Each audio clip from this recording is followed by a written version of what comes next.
What do you get when you gather together three excellent ceramic artists who've had long careers as professors in great schools in the Philadelphia area? I'll tell you what you get. A heck of a good art show, and that's exactly what's going on at the Rosenfeld Gallery in Philadelphia.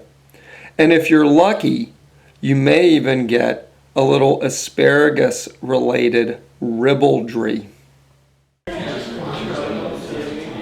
My name is Paula Winokur. I used to teach at the Tyler School of Art at Temple University. I was the head of the ceramic department. And I'm now Professor Emeritus and retired. Does that mean you don't have to do anything? You just sit around getting checks? No. I wish I was still getting checks. Oh, emeritus means you're out the door, bub. I'm retired. Okay. How long have you had that thing? Since I've been committeeman, the Horsham Township Committeeman. Do you get any graft? No, I can't even fix a ticket. I was born and raised in Brooklyn, New York. They complement each other. When the Second World War came along, my father became a Navy welder. He was posted here in Philadelphia, Cramps Shipyard of all places. He was not home a lot of the time. We were at schools. Anyway, my mother took a ceramics course. Anyway, she'd bring home this white stuff and make jewelry at one end of the table while I did my homework at the other end of the table. And then when we went back to New York, I took a ceramics course because when I went into the room, there was this white stuff that my mother was using, and I knew all about that. I was an undergraduate at Tyler, majoring in sculpture and ceramics. And it all comes from your mother? That's amazing. She would have liked to have believed so. Was she kind of proud of you to become an artist, or? I don't know. She liked that I was a professor. Oh, okay. Oh, yeah, okay. How long did you teach? 39 years at Temple. When I was at Tyler, I was making art out of clay, sculpture, whatever. I went to do graduate work at Alfred, which is affectionately referred to as the Mount Sinai of ceramics. You made pottery. I was taught to be a potter. When I came back to Tyler to teach, I reverted to making art, gave up pottery, or weaned myself off pottery. My mother was born here, my father was not. But they still had some old world notions. And so when they said, well, what do you want to do when you're through with high school?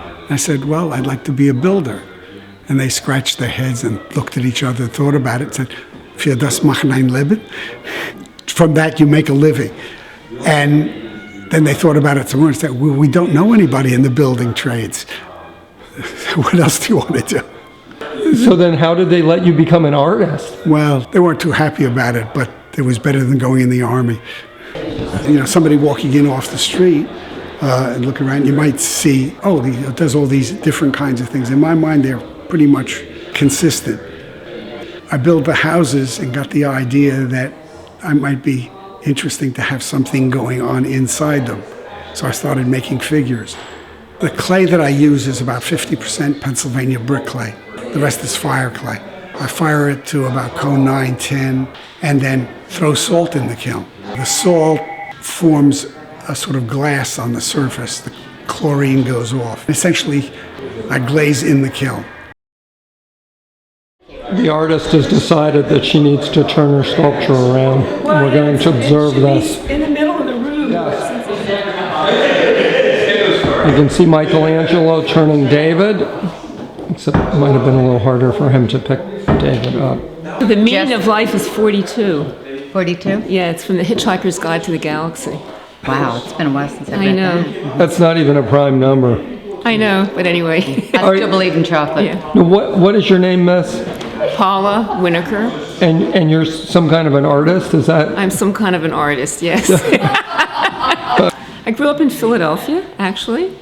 I went to Tyler School of Art in the 50s, learned to be a painter, got involved in ceramics as a student, and then ended up marrying Robert Winokur. And we have been working together all these years, share a studio. That's not really true. We have a building, we each have our own space.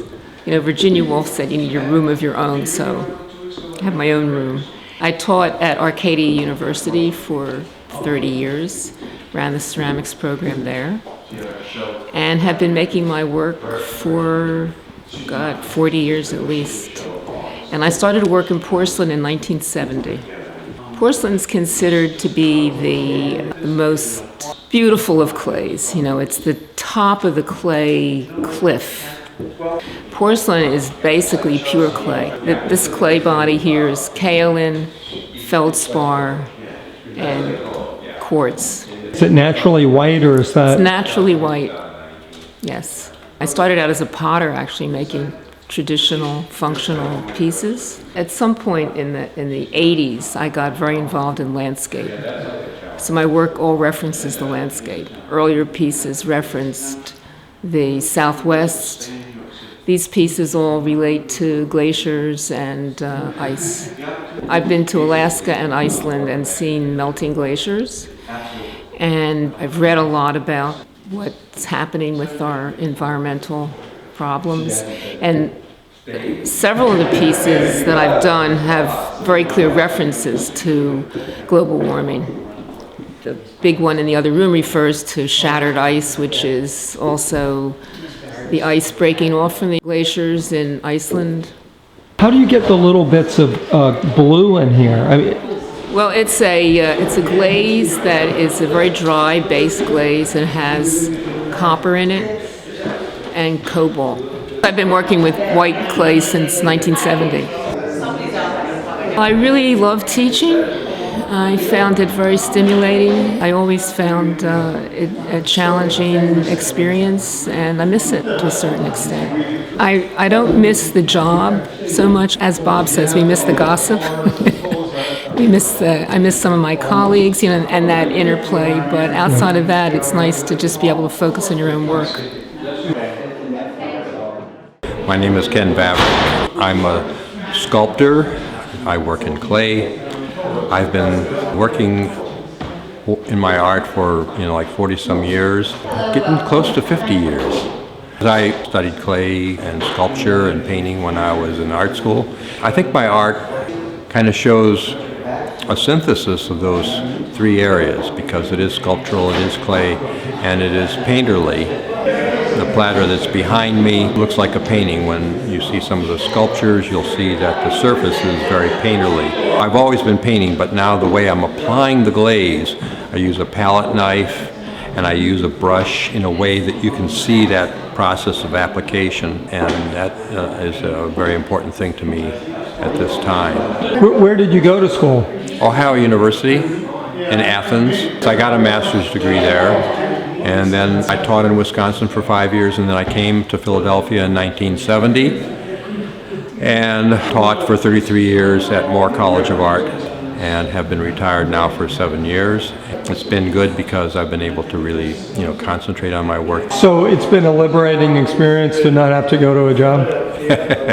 Definitely liberating. One of the things is that, my memory, of course, has suffered a teeny little bit of deterioration, maybe a lot, but when I would get an idea about things when I was teaching, sometimes it would be a month, 2 months later before I could get to that idea, and then most of those ideas got forgotten. And now when I get an idea that's worthy, I can jump right on it and not let it get forgotten. I think that's been the biggest benefit. That's the concrete way I've been able to know that retirement has been very beneficial for me. I have a kiln that I personally built. The main part of the kiln goes up in the air. It's counterweighted. It's made out of a lightweight Fiberfax material.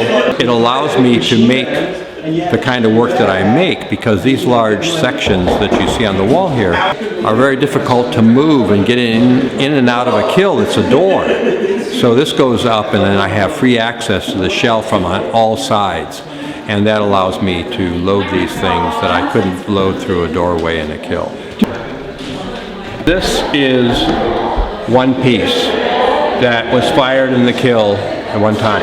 This was one piece that was fired in the kiln one time, and this was one piece. This piece represents the size of my kiln in terms of how big a section I can make. Oh, I almost forgot the asparagus. When I was a kid in high school, the friends I hung out with thought that the funniest joke was Have you heard the story about two old maids who played leapfrog in an asparagus patch?